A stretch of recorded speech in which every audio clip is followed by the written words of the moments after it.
Yeah, so I'm 24, I'm from Sunderland in the northeast, and I'm a climber, part of the GB Paraclimbing Team, and I'm also at the minute a student studying to be a sports psychologist. So what was it like being asked to become a new patron of VICTA?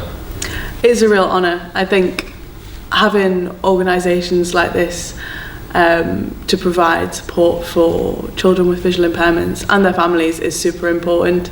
I would have loved to have this kind of support growing up, dealing with my sight loss, and I think my parents would have really appreciated having that support as well.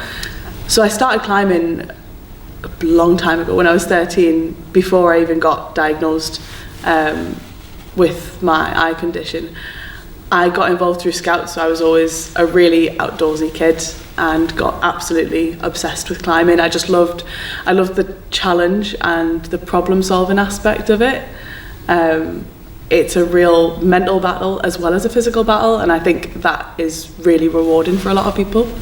Winning my first World Championships was probably something that I'm really proud of. It was not just a physical battle to get there, but also a mental battle. It was very early on in my competitive career, so there was a lot of mental battles as well as physical battles to have to deal with, and I'm quite proud of myself for working through that.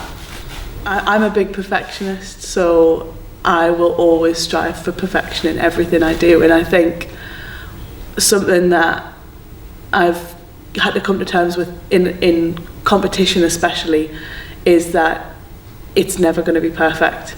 Like, you never have the perfect competition. There'll always be something that goes wrong. Like, I've always got an injury of some sort. I've had things completely out of my control go wrong. My headset that I use to speak to my sight guide has stopped working. Like, it never goes perfectly, and just embracing that imperfection, I think, is still a work in progress, but yeah, probably something that I've had to work on. What advice would you give to a vision impaired young person who wants to start climbing? Ooh, just give it a go. And that's a lot easier said than done. There's a lot of paraclimbing communities growing around the UK now, and people are becoming much more aware of paraclimbing and different disabilities and different types of sight loss and how to support that in different sports. The climbing community is super supportive and inclusive, and I've had nothing but positive experiences whenever I've stepped in a climbing centre. And I think, yeah, just give it a go, and it doesn't have to be, you don't have to get to the top on your first go, you don't have to be the best climber in the world to start with. I think my first time climbing, I got about a couple of metres up the wall, started crying and came down.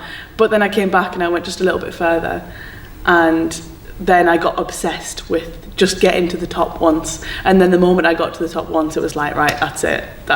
This is my life now. This is what I'm going to do forever.